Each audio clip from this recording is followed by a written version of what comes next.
একটা হিসাব মিলাচ্ছিলাম।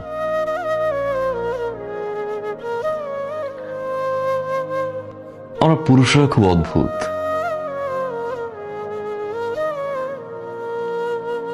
পুরুষরা কখনো সফল হতে চায় বাবা মায়ের জন্য,